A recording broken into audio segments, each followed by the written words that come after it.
Activity is very important and often understated in chess. We want to have active pieces in active position. At the same time, we want to limit our opponent's position and their mobility. This game is the epitome of that. I played this game with a student of mine against the 1900 rated chess bot, Olga, on chess.com. The chess bot's strong, 1900, but has an unorthodox style of play, as you can see here. And we'll just start from the top. And how do you defend e4? So you want to develop and defend if you can. That's what the best way to go is. So we simply play knight c3. Now our opponent's pinning our knight, so we're no longer defending e4. So what do? You want to, again, defend it again, and you want to develop a piece. So the best move is bishop d3. And then after this, we're developing and attacking. We have nothing to defend this time, so now we just go on the attack. And after the queen moves, now we castle. And after c5, here's where the main theme of the game starts, because it all starts here. How do we limit black's position? Right here is where it starts, and these are common mistakes that you all are probably making. If you played a move like c5, you're inviting black's knight back into the game. And not only that, but is it threatening our bishop? We don't want to lose the bishop pair for no reason. But more importantly, you're inviting black's pieces into the game and making his pieces more active. Instead, we play d5, a much stronger move. We're not letting black into the game, and we're taking up space. And now black castles. And now, how do you take up even more space and limit black's pieces even more? We played d6 here. Now, black's knight's already on the side of the board. Black's bishop's on the side of the board. And now we're attacking the knight, which moves away. But now, more importantly, this d6 pawn is blockading this d7 pawn. So now this pawn can't get into the game, which means the bishop's going to have trouble getting in the game, which means the rook's going to have trouble getting in the game. Now, we play bishop e3, and black's trying to counterattack and play in the center. And now this is very important too.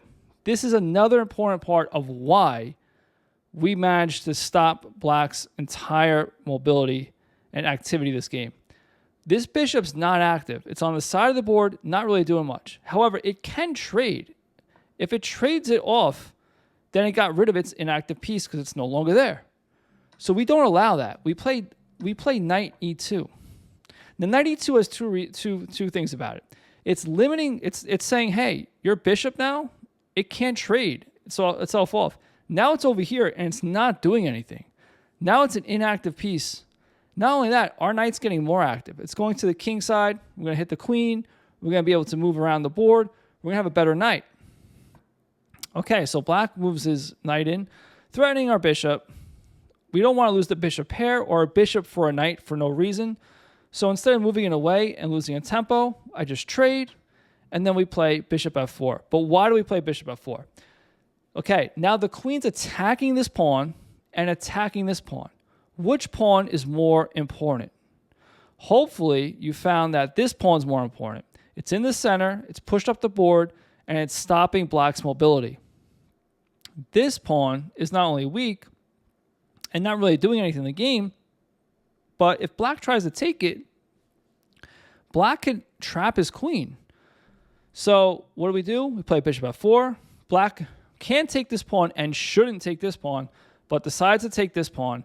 And now we don't trap the queen because we can't trap the queen, but we push the queen off out of the game because we're covering all the escape squares, and black's queen winds up, going this direction and gets caught in this whole cyclone, whatever you want to call it, of this just disaster of pieces, this landfill of pieces, graveyard of pieces. It's the graveyard of pieces, I should say. They're entombed pieces. It's the graveyard. So that's a good chess term to coin again, the graveyard. The graveyard is a section of pieces that are entombed. So I've never seen more than like one piece or two pieces entombed on a chess game, but this is a game where all of black's pieces get entombed. It's pretty cool. So we play bishop c1. We attack the queen again. Now we're setting up discoveries on the queen, which we use. The queen moves out of the way. And now we're just pushing. Now we're playing in the center. We're pushing forward. We managed to get the bishop entombed. The knight is doing nothing as well. This bishop cannot get in the game. So the rook can't get in the game, and now the queen's on the side of the board as well. So now the queen's attacking the pawn, but more importantly, this is a short-term attack. The only way black can entangle his unentangle his bishop is playing b6, which would allow the bishop to come out, which would allow the rook to come out. Now the pawn can't move because the queen's blockading it, and we just simply defend the pawn, and that's the move. After this trade, black trades his only active piece, the rook. Every other piece is in the graveyard, entombed. So now it looks like they're trying to get to the king side and activate their piece, their queens, start trying to do something. And okay, so attacking the pawn, we simply defend it. And now here's another instructive part. Yes, black's threatening to win a pawn, but it's not even that. We don't want to let black get rid of this bishop because the bishop has no future, and this knight has a lot of prospect to it. So what we do is we just ignore the threat. We get out of the way, and now the queen moves, where the queen was attacking this pawn, I should say. We defend the pawn over here on e5. The queen now comes to f5, and now the queen was threatening to win the bishop. Now we have a tactic here, and my student played g3 first, but black was kind enough to let us do it again. And now after this, if you guys, I'm sure a lot of you can spot this tactic. Now we played well.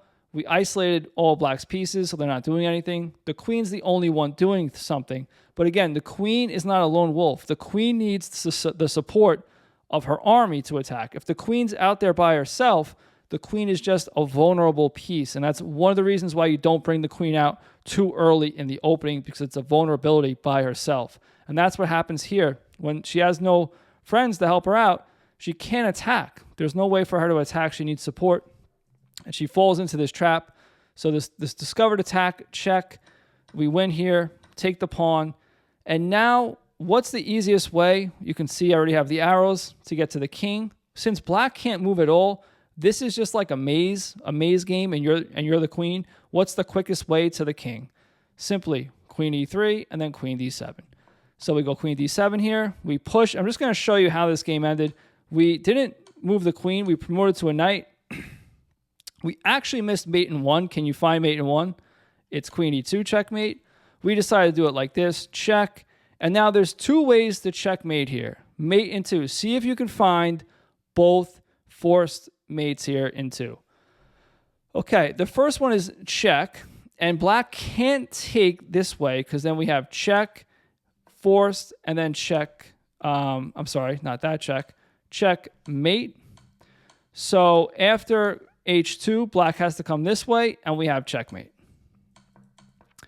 We decided to do the second one. We decided to do, since if we check, black has to come here. We saw that, but we just decided to take that square away, and now there's no way for black to stop h3 checkmate.